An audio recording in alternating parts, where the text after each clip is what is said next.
الرحمن الرحيم Bismillahirrahmanirrahim. Assalamualaikum warahmatullahi wabarakatuh. Ma'asyiral muslimin yang dimuliakan Allah Subhanahu wa taala, dan tak lupa salawat iring salam kita haturkan demi keberkahan kajian di pagi hari ini kepada Rasul kita yang mulia alaihi salatu wassalam. Allahumma salli ala Muhammad wa ala alihi wa sahbihi wa man sara ala nahji ila yaumiddin. Kita masuk pada ayat ke-63 dari surah Al-Baqarah. A'udzubillahi minasyaitonir rajim. Bismillahirrahmanirrahim. Wa id akhadna mitsaqakum wa rafa'na fawqakumut tur.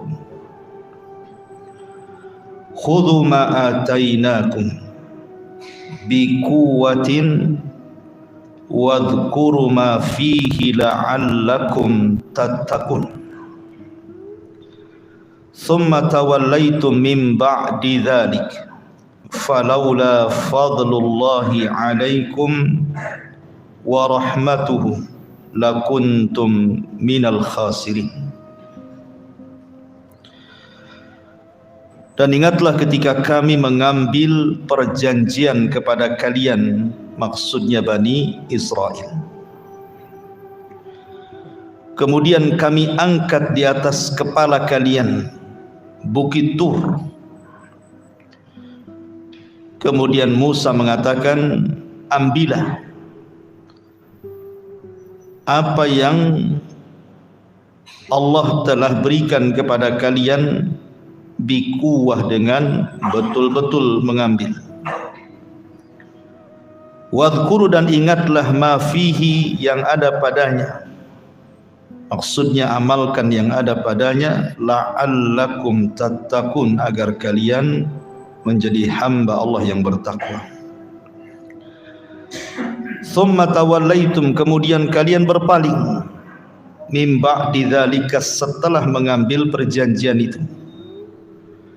Falaula fadlullahi alaikum, kalau bukan karena karunia Allah kepada kalian, wa rahmatuhu, dan kasih sayang Allah kepada kalian, lakuntum minal khasirin, tentu kalian termasuk hamba Allah yang rugi.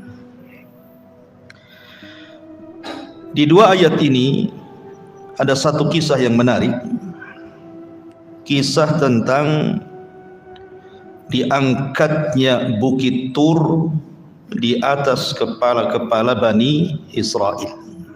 Ini yang kita akan kisahkan dari dua ayat ini. Ma'asyiral muslimin yang dimuliakan Allah Subhanahu wa taala, kita akan mengenal dulu tentang Bukit Tur ini. Di mana sebenarnya Bukit Tur ini?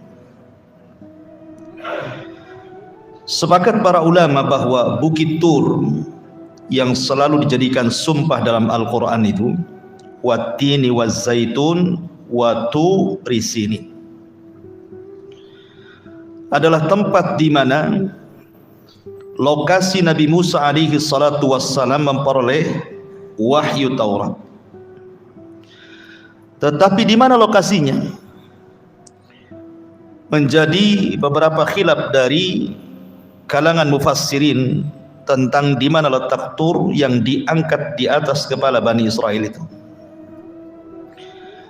Versi yang pertama, bahwa Bukit Tur itu lokasinya di Gunung Munajah, di sisi Gunung Musa, letaknya di semenanjung Sinai, artinya di wilayah Mesir.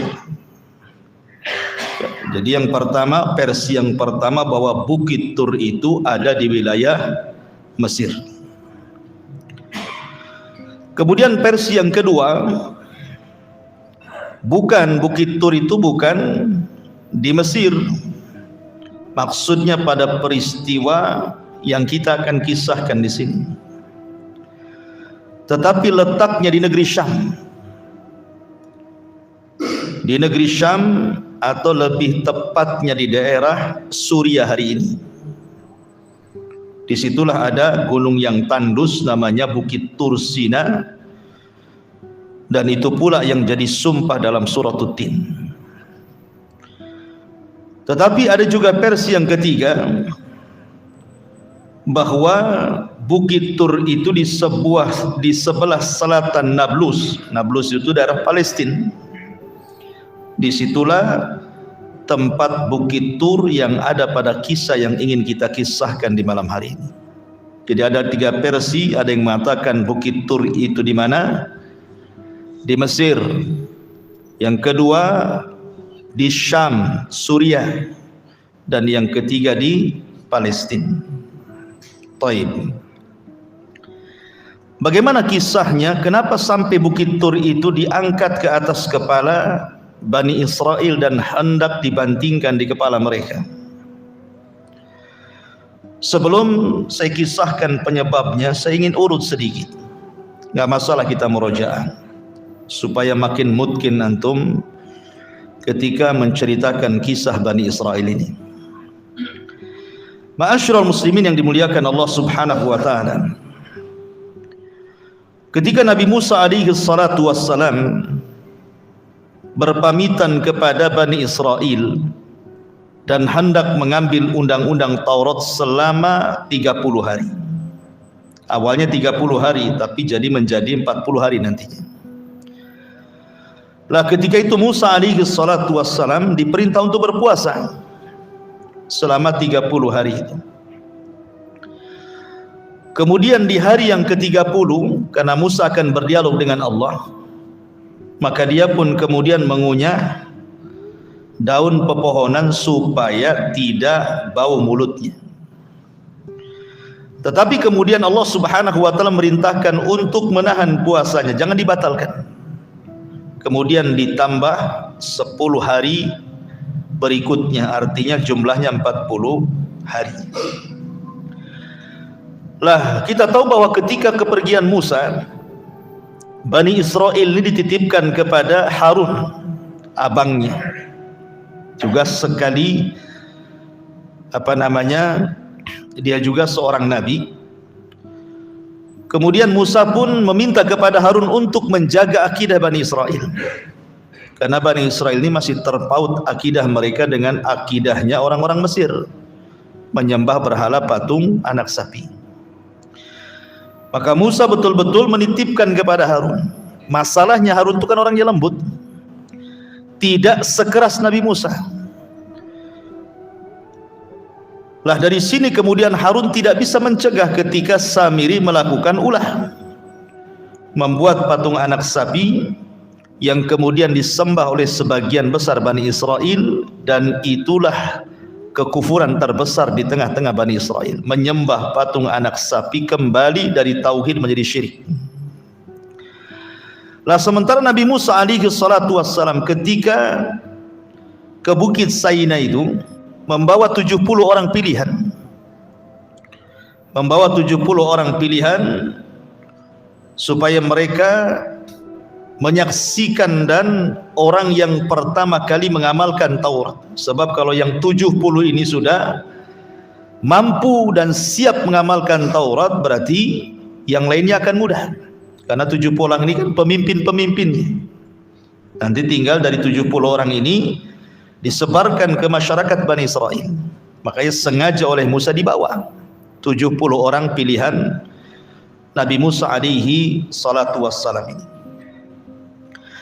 Lah ketika Nabi Musa alaihi salatu wassalam melihat keletihan 70 orang ini, karena bagaimanapun kekuatan seorang nabi kan berbeda dengan umatnya.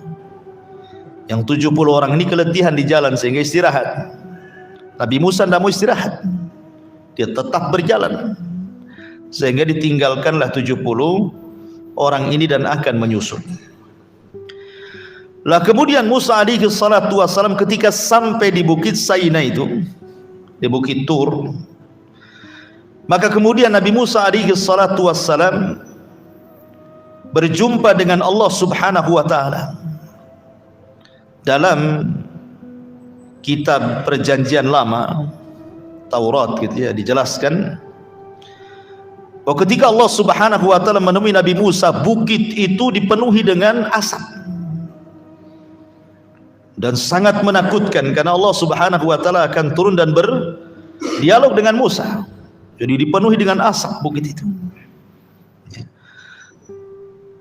Kemudian Musa pun setelah berjumpa dengan Allah Subhanahu wa taala, maka terjadilah dialog antara Allah Subhanahu wa taala dengan Nabi Musa. Disinilah Musa dikenal sebagai Kalimur Rahman, nabi yang berdialog dengan Allah Subhanahu wa taala, sehingga Allah katakan wa kallamallahu Musa taklima, dan Allah mengajak bicara dengan Musa. Maka tersematkan gelar kepada Nabi Musa Kalimur Rahman atau Kalimullah, nabi yang banyak berdialog dengan Allah. Walaupun nabi yang banyak berdialog dengan Allah itu tidak Musa saja Kalimur Rahman itu, ada Nabi Adam dan Rasul kita Muhammad sallallahu alaihi wasallam. Lah disinilah kemudian di antara dialog-dialog tersebut juga sering disebutkan dalam kitab Tauhid, seperti juga disebutkan dalam kitab Tauhid ketika bicara tentang fadlu tauhid, keutamaan tauhid. Walaupun sebagian ulama ada yang melemahkan riwayatnya. Jadi Nabi Musa alaihi salatu wasallam berdialog dengan Allah. Salah satu dialognya, ya Rabb, allimni syai'an adzkuruka bihi wa ad'uka bihi. Ya Rabb, ajarkan kepadaku sesuatu, satu kalimat yang bisa aku jadikan untuk mengingatmu dan aku jadikan untuk berdoa kepadamu. Maka Allah Subhanahu wa taala menjawab, ya Musa, qul la ilaha illallah. Wahai Musa, ucapkan kalimat la ilaha illallah. Maka Musa mengatakan, ya Rabb, kullu ibadika yaquluna hadza. Ya Rabb, semua orang mengucapkan kalimat ini. Saya tidak mau. Saya ingin kalimat yang lain. Maka Allah Subhanahu wa taala mengatakan, qul la ilaha illallah. Katakan ya Musa la ilaha illallah. Sampai 3 kali Musa menginginkan kalimat lain, tetapi Allah tetap meminta agar Musa menyebutkan kalimat la ilaha illallah. Kemudian Allah Subhanahu wa taala menjelaskan alasannya, ya Musa, lau anna as-samawati as-sab'i wal aradina as-sab'i fi kiffatin wa la ilaha illallah fi kiffatin malat bihinna la ilaha illallah. Wahai Musa, kau tidak tahu keagungan kalimat ini. Kalau seandainya 7 lapis langit dan 7 lapis bumi ditimbang di satu neraca, kemudian la ilaha illallah ditimbang di neraca satunya, tentu la ilaha illallah jauh lebih berat timbangannya dibandingkan langit dan bumi.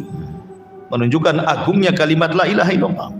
Ya, karena itu kalimat tauhid, kuncinya orang masuk surga, miftahul jannah la ilaha illallah. Maka Musa pun kemudian terdiam melihat bagaimana keagungan kalimat la ilaha illallah ini. Kemudian Musa bertanya lagi kepada Allah Subhanahu wa taala, ya Rabb, ayu ibadika atqa. Ya Rabb, kira-kira hambamu yang paling bertakwa itu siapa? Maka Allah Subhanahu wa taala kemudian mengatakan, alladzi yadhkur wa la yansa. Orang yang selalu ingat kepadaku dan tidak pernah lupa. Itulah orang yang bertakwa. Kemudian Musa bertanya lagi, fa ayyu ibadika ahda. Siapa di antara kamu yang hamba kamu ya Rabb yang paling berpetunjuk? Maka Allah menjawab, alladzi yattabi'ul huda. Ya, orang yang mengikuti petunjuk. Kemudian bertanya lagi, ayyu ibadika ahkam. Siapa dari hambamu ya Rabb yang paling bijak? Maka Allah Subhanahu wa taala mengatakan, alladzi yahkum linnas kama yahkum li nafsi. Orang yang berhukum kepada manusia sebagaimana dia berhukum kepada dirinya sendiri. Kemudian Musa bertanya lagi, fa ayu ibadika a'lam. Siapa di antara hambamu yang paling alim? Maka Allah mengatakan, alimun la yashba minal ilmi. Seorang alim tetapi tidak kenyang untuk talabul ilmi. Walaupun dia sudah alim, tetap dia belajar. Kemudian bertanya lagi, fa ayyu ibadika a'az? Ya Rabb, lalu siapa dari hambamu yang paling mulia? Maka Allah mengatakan, alladzi idza qaddar ghafar. Orang yang kalau ditakdirkan berbuat dosa langsung dia bertobat. Kemudian Musa bertanya lagi, fa ayyu ibadika aghna? Siapa di antara hambamu yang paling kaya?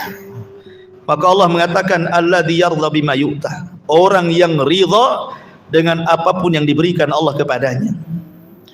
Kemudian yang terakhir, fa ayyu ibadika afqar. Lalu siapa yang paling miskin di antara hambamu ya Rabb?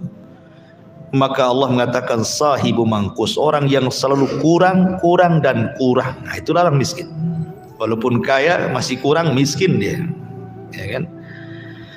Kemudian banyak kisah-kisah dialog Nabi Musa alaihi salatu wassalam dengan Allah subhanahu wa ta'ala, ya, karena dia adalah kalimur rahman. Taib. Ma'asyiral muslimin yang dimuliakan Allah azza wa jalla. Kemudian Nabi Musa pun kemudian diserahkan Taurat, dan Taurat itu dalam bentuk papan yang menulis langsung Allah subhanahu wa ta'ala. Satu-satunya kitab yang ditulis oleh Allah subhanahu wa ta'ala secara langsung adalah kitab Taurat. Kemudian diberikan kepada Musa. Ma'asyiral muslimin yang dimuliakan Allah subhanahu wa ta'ala, Al-Imam Ibnu Jarir At-Tabari ketika mentafsirkan ayat wa id akhadna mitsaqakum wa rafa'na fawqakum tur, ketika Nabi Musa kembali dan sudah mendapatkan alwah papan Taurat itu, maka Musa alaihi salatu wasallam berkata kepada Bani Israel, inna hadhihi alwah fiha kitabullah wa amrahu alladhi amarakum bih, kemudian wa nahyuhu alladhi nahakum an. Jadi ini adalah alwah, di dalamnya ada kitab Allah, wa amruhu dan perintahnya yang Allah perintah kepada kalian, wa nahyuhu dan larangannya yang Allah larang kepada kalian. Jadi Musa memberitahu, ini papan Taurat ini petunjuk bagi kalian, kalian harus ikut Taurat ini.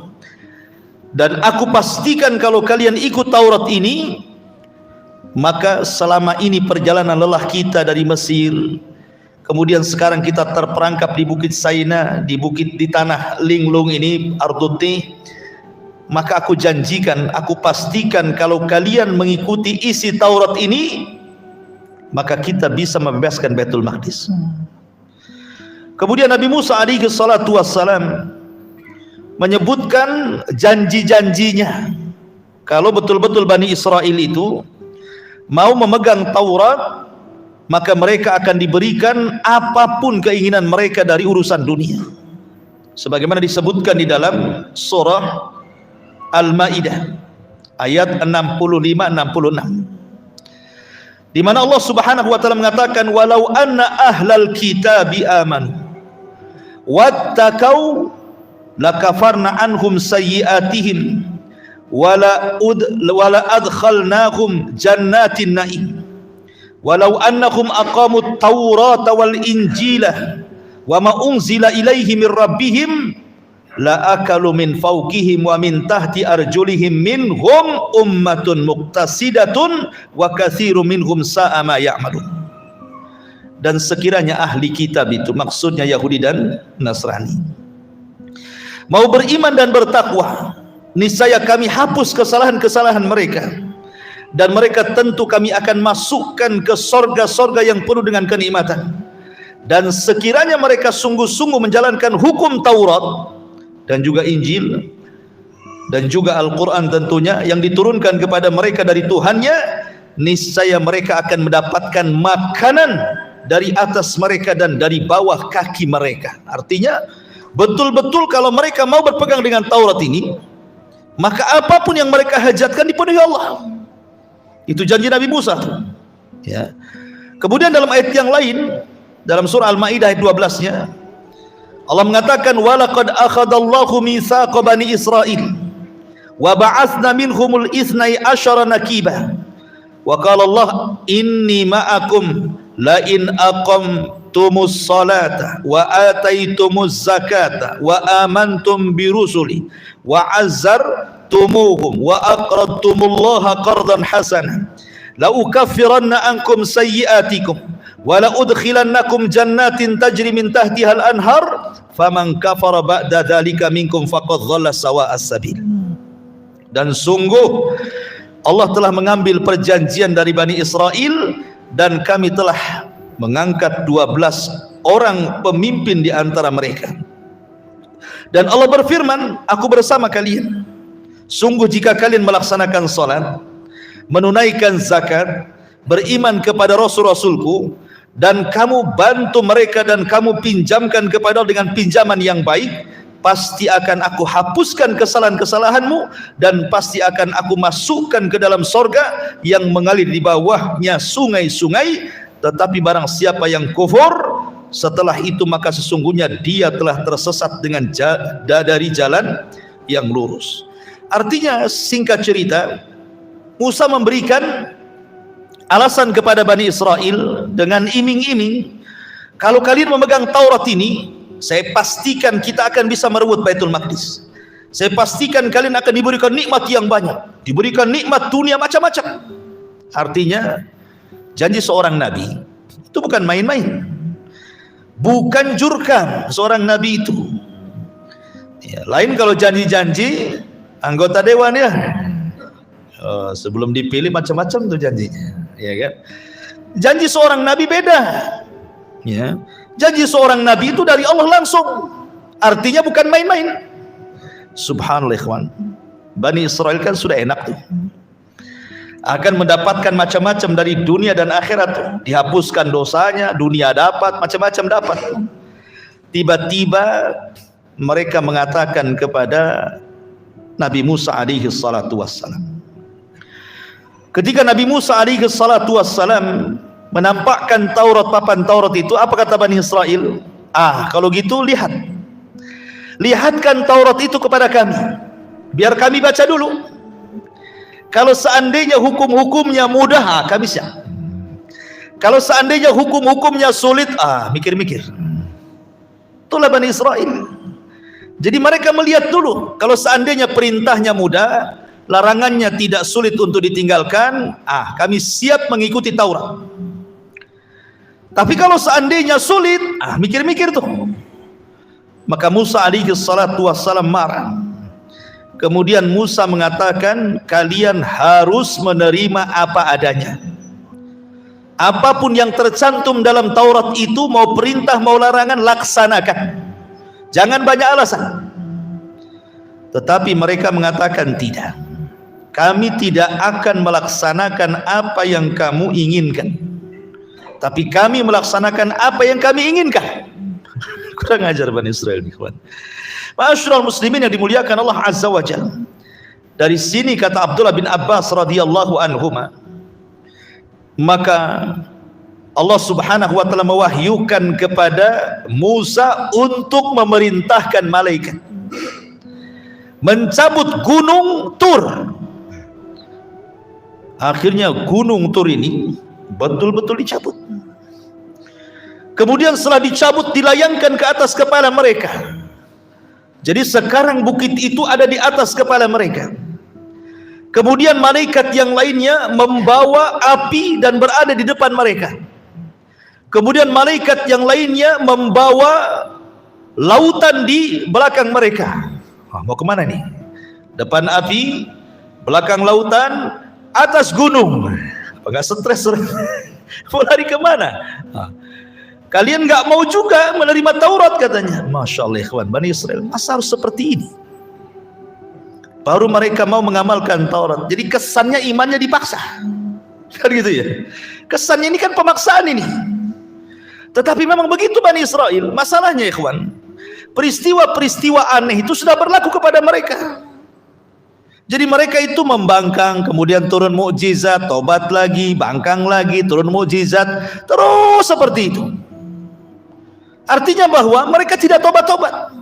Terkadang diperlukan mukjizat seperti itu. Alhamdulillah, Nabi SAW banyak mukjizat.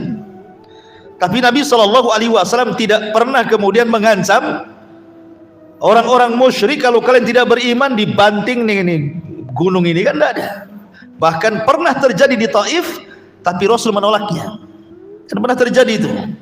Jibril membawa 2 malaikat penjaga gunung Taif. Kata Jibril, ya Muhammad, perintahkan 2 malaikat ini biar bukit Taif dilempar kepada penduduk Taif sebagaimana mereka sudah melempari dirimu dengan batu. Tapi Nabi tidak seperti Musa. Nabi SAW justru mengatakan, Allahumma hdi biqaumin fa innahum la ya'lamun. Jangan, mereka umat yang tidak tahu bahwa aku seorang nabi, maafkan saja. Saya hanya berharap dari turunan mereka ada yang beriman kepada Allah. Biarkan bapak-bapaknya degil kufur, gak apa-apa, nanti anak-anaknya saja, ya kan? Artinya Nabi SAW masih punya optimis kepada turunannya. Tapi Bani Israel kan berbeda. Memang betul-betul harus diangkat di atas kepala mereka itu bukit Tur, karena mereka umat yang degil, umat yang keras kepala. Panjang sejarah seperti itu orang-orang Yahudi itu. Makanya bukit Tur di atas kepala mereka, di depannya api, di belakang air. Baru setelah kemudian Nabi Musa alaihi salatu wasallam mengatakan, khudhu ma atainakum biquwwah. Kalian masih degil juga, masih nawar-nawar juga dengan Taurat, ambil sekarang Taurat itu dengan sungguh-sungguh. Akhirnya ketika mereka melihat di atas kepala mereka ada bukit, kharru sujjadan, mereka pun langsung sujud. Sujudnya cuman ke pipi kiri, karena pipi kanannya langsung mendongak ke langit, takut gunungnya jatuh. Jadi sujudnya bukan kayak sujud antum kan lengkap gitu ya, pipinya betul-betul ngarah ke bumi. Ini enggak, pipinya segini, nah sujudnya gini. Jadi yang nempel pipinya saja sambil semua naik ke langit batang. Rupanya sujud seperti ini berlaku sampai hari ini. Orang-orang Yahudi kalau sujud itu ke pipi kiri. Alasan mereka karena para pendahulu mereka Bani Israel ketika sujud itu tanda diangkatnya adab. Ya kan? Tanda diangkatnya adab. Makanya Bani Israel itu orang-orang Yahudi hari ini, mereka kalau membaca Quran pasti gede-gede gitu. Ya. Kalau mereka membaca Taurat, Quran, baca Taurat, lihat orang-orang Yahudi yang di Israel itu, ya di YouTube lah. Kalau baca Taurat itu gede-gede dia. Ya. Sambil menempelkan pipinya ke tembok ratapan itu. Ya, yang digede-gede gitu ya. Makanya dulu ada orang ulama Andalus bercerita, ketika dia berada di maktabah, ada seorang tulabul ilmi yang membaca Quran gede-gede gitu. Berhenti, kamu tasyabuh dengan orang Yahudi gitu. Ma'asyiral muslimin yang dimuliakan Allah Azza wa Jalla. Intinya bahwa ketika kemudian mereka betul-betul melihat gunung diangkat oleh malaikat sebagaimana dijelaskan oleh Atha dari Ibn Abbas radhiyallahu anhuma, rafa'allahu fawqa ru'usihimut tur wa ba'atha naran min qibali wujuhihim wa atahumul bahrul malij min khalfihim. Ketika Allah angkat di atas kepala mereka bukit Tur, dan Allah utus api di depan wajahnya, dan Allah utus lautan yang sangat-sangat sangat-sangat asin min khalfihim, di belakang mereka. Kemudian mereka pun langsung tersungkur sujud. Dari sini Allah Subhanahu wa taala terangkan pengangkatan bukit Tur itu sebagaimana Allah sebutkan dalam surah Al-A'raf, wa idna taqnal jabala fawqahum ka'annahum dhullah wa dhannu annahu waqi'um bihim. Dan ingatlah ketika kami mengangkat gunung ke atas kepala mereka, seakan-akan gunung itu naungan awan, dan mereka yakin bahwa gunung itu akan jatuh menimpa mereka. Maka Allah berfirman, khudhu ma atainakum biquwwah wadhkuru ma fihi la'allakum tattaqun. Peganglah dengan teguh apa yang telah kami berikan kepadamu, serta ingatlah selalu, amalkanlah apa yang tersebut dalam Taurat tersebut, agar kalian menjadi hamba Allah yang bertakwa. Artinya betul-betul diangkat di atas kepala Bani Israel. Tiba-tiba mereka sujud, kemudian mereka mengatakan sami'na wa ata'na. Padahal awalnya mereka mengatakan sami'na wa asaina. Ya kan? Bani Israel mengatakan sami'na wa asaina. Lihat ketika Allah Subhanahu wa taala berfirman,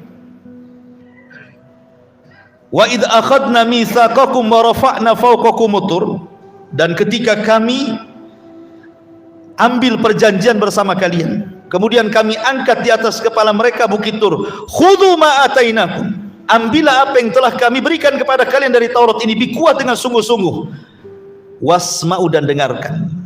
Lihat jawaban mereka. Quran menjelaskan, qalu sami'na wa asaina.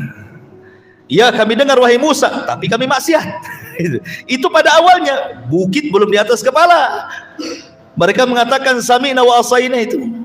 Tapi ketika bukit sudah di atas kepala, coba bilang sami'na wa asaina. Kan itu. Nah, dari situ mereka ganti sami'na wa ata'na. Baru mereka tegap mengatakan sami'na wa ata'na. Ya, kami taat, kami dengar, kami taat. Akhirnya bukit itu dikembalikan ke tempatnya, api pun dikembalikan ke tempatnya, lautan pun dikembalikan ke tempatnya. Akhirnya mereka pun aman. Ya. Ini satu versi, satu kisah seperti itu. Kisah yang kedua, bahwa diangkatnya bukit Tur ini adalah bukan kepada umumnya Bani Israel yang ada di Ardutih, tetapi kepada orang-orang yang bersama Nabi Musa. Ya, orang-orang yang bersama Nabi Musa, maksudnya orang-orang pilihan yang diajak oleh Nabi Musa untuk berjumpa dengan Allah, untuk mengambil papan Taurat itu ya. Jadi ketika Nabi Musa alaihi salatu wassalam sampai di Bukit Saina, kemudian datanglah orang-orang pilihan itu setelah Nabi Musa alaihi salatu wassalam membawa papan Taurat. Kemudian Nabi Musa memperlihatkan kepada mereka, kepada orang-orang pilihan ini yang ikut bersama Nabi Musa ini, yang 70 orang pilihan ini. Tiba-tiba mereka mengatakan, tidak, saya tidak mau menerima apa yang ada pada tangan Taurat yang ada pada tanganmu itu Musa.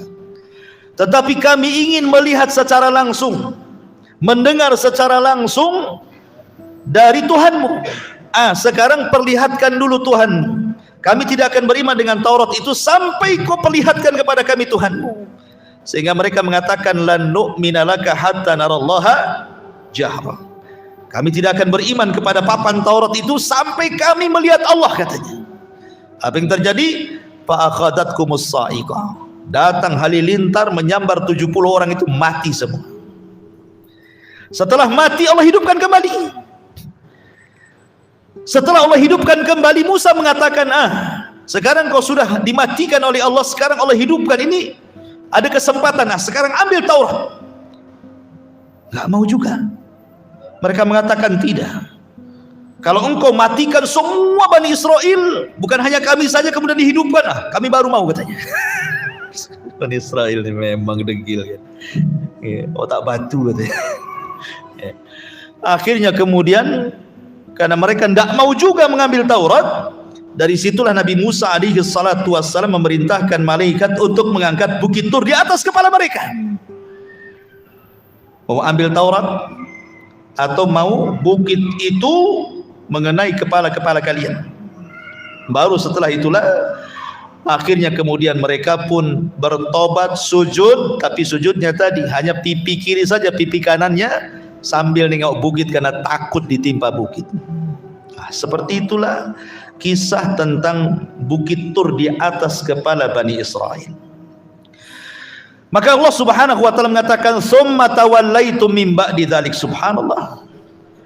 Nabi Bani Israel ini mereka hanya beriman sesaat kepada Taurat. Karena Allah mengatakan, "Tsumma tawallaitum," kemudian kalian berpaling lagi min ba'di dzalik, setelah peristiwa itu. Ya. Makanya Allah mengatakan dalam surah An-Nisa 155, "Fabima naqdihim mitsaqahum wa kufrihim bi ayatillah wa qatlihimul anbiya bighairi haqqin wa qaulihim qulubuna ghulfun bal taba Allah 'alaiha bi kufrihim fala yu'minuna illa qalilah." Maka kami hukum mereka Bani Israel karena mereka melanggar perjanjian itu, karena kekafiran mereka terhadap keterangan-keterangan Allah, dan karena mereka telah membunuh nabi-nabi tanpa ada alasan yang benar, dan karena mereka mengatakan hati kami tertutup, sebenarnya Allah telah mengunci hati mereka karena kekafirannya. Karena itulah hanya sebagian kecil dari mereka yang beriman kepada Allah Subhanahu wa taala. Dari sinilah maka orang-orang Yahudi dilaknat atas lisan nabinya. Lu'inal ladzina kafaru min bani Israil ala lisani Daud wa Isa bin Maryam. Maka mereka pun dilaknat di atas lisan nabinya. Nabi Daud melaknat mereka, Isa melaknat mereka. Ya, bagaimana Allah Subhanahu wa taala menghukum mereka? Mereka menjadi umat yang terlaknat jadinya. Nabi mereka pula yang ngomong begitu, ya kan? Ma'asyiral muslimin yang dimuliakan Allah Subhanahu wa taala. Lalu apa hikmah pelajaran yang bisa kita petik di sini? Yang pertama, kata para ulama, di antara hikmah pelajarannya, bayan annahum a'da'u li nabiyyina Muhammad sallallahu alaihi wasallam wa ladaihim wa li kitabihi wa li atba'ihi wa anna adawatahum lana la tanfaq anhum abada. Bahwa mereka orang-orang Yahudi itu selamanya akan menjadi musuh nabi kita. Nabi-nabi mereka jadi bunuh, nabi mereka jadi tentang, nabi mereka saja dibangkang, Nabi Musa saja dibuat mainan kan itu ya. Apalagi ketika Nabi SAW mengajak orang-orang Yahudi beriman, maka mereka tidak akan mau. Makanya di Madinah tidak ada orang Yahudi yang beriman. Kata Rasul, kalau pembesar Yahudi 10 orang saja beriman, 1 Yahudi Madinah beriman. 1 pun tidak ada yang beriman kecuali Abdullah ibn Salam. Selebihnya kufur. Artinya selamanya orang Yahudi akan jadi musuh Islam. Mereka akan jadi musuh Islam berdasarkan nas Al-Quran, wala tarda ankal yahudu walan nasara hatta tattabi'a millatahum. Selamanya orang Yahudi tidak akan redha dengan kita sampai kita ikut agama mereka. Ya. Kemudian faedah yang kedua, an-nahdhar min suluki maslakihim. Kita harus hati-hati dari cara-cara mereka. Jangan sampai apa yang disabdakan Nabi SAW, la tattabi'anna sunana man kana qablakum shibran bi shibrin wa dhira'an bi dhira'in hatta law dakhalu juhra dabbin la dakhaltum. Qila ya Rasul al-yahud wa nasara, qala faman. Kalian akan mengikuti tata cara umat sebelum kalian, sejengkal demi sejengkal, kalau kurang sehasta demi sehasta, kalau kurang mungkin sekilo demi sekilo. Kan itu ya. Sampai kalau mereka masuk ke liang biawak padang pasir sekalipun kau ikut di belakangnya. Kemudian sahabat mengatakan, apa yang kau maksud itu Yahudi dan Nasrani wahai Rasul? Ya, siapa lagi kalau bukan mereka, katanya. Artinya bahwa jangan sampai mengikuti mereka, degil kepada para nabi, degil dengan syariatnya sendiri. Tapi kita harus mengatakan sami'na wa ata'na, persis seperti ucapan para sahabat, innama qaulul mu'minin idza du'u ila Allahi wa rasulihi liyahkuma bainahum an yaqulu sami'na wa ata'na. Perkataan seorang mukmin apabila Allah dan Rasulnya merintahkan sebuah perkara untuk berhukum kepada sebuah perkara, maka mereka harus mengatakan sami'na wa ata'na, kami dengar, kami taat. Begitulah simbol para sahabat. Kemudian yang ketiga, musara'ah, harus bersegera. Kalau ada perintah Allah bersegera, kalau ada larangan Allah tinggalkan bersegera. Begitulah cara menyelisih mereka. Karena kita dilarang menyelisih tasyabuh dengan mereka gitu ya. Dan itu ada pada para sahabat Nabi SAW. Makanya ketika dalam perjanjian Hudaybiyah, diutuslah pembesar Quraisy menemui Nabi SAW kononnya untuk berdialog. Kemudian selepas itu pulang kembali memberitahu pembesar-pembesar Quraisy bagaimana kondisi para sahabat, mengagungkan Nabi SAW sampai dia mengatakan, demi Allah aku melihat dengan kedua mataku, aku ini pernah berjalan ke Kisra, aku pernah berjalan ke Kaisar, aku pernah berjalan ke Najasyi, artinya aku pernah ke Persia, aku pernah ke Romawi, aku pernah ke Ethiopia. Aku tidak pernah melihat orang mengagungkan rajanya seperti sahabat mengagungkan nabinya, katanya. Apabila Rasul memerintahkan sesuatu, ibtadaru, segera mereka laksanakan. Apabila Rasul meludah, diangkat, ditangkap ludahnya, diusap-usap di badannya. Apabila Rasul mencukur rambut, bersegera diambil rambutnya. Apabila Rasul berwudu, hampir perang untuk mengambil sisa wudunya. Apabila Rasul bicara, sahabat tidak ada yang bicara dan berani tidak memandang wajah Nabi SAW. Kemudian diceritakan kehebatan para sahabat. Artinya jangan main-main dengan sahabat Nabi. Gitu maksudnya ya. Nah, makanya ketika mereka terjadi dialog berakhir dengan perjanjian Hudaybiyah. Subhanakallahumma bihamdika asyhadu an la ilaha illa anta astaghfiruka wa atubu ilaik. Allahu ta'ala. Assalamualaikum warahmatullahi wabarakatuh.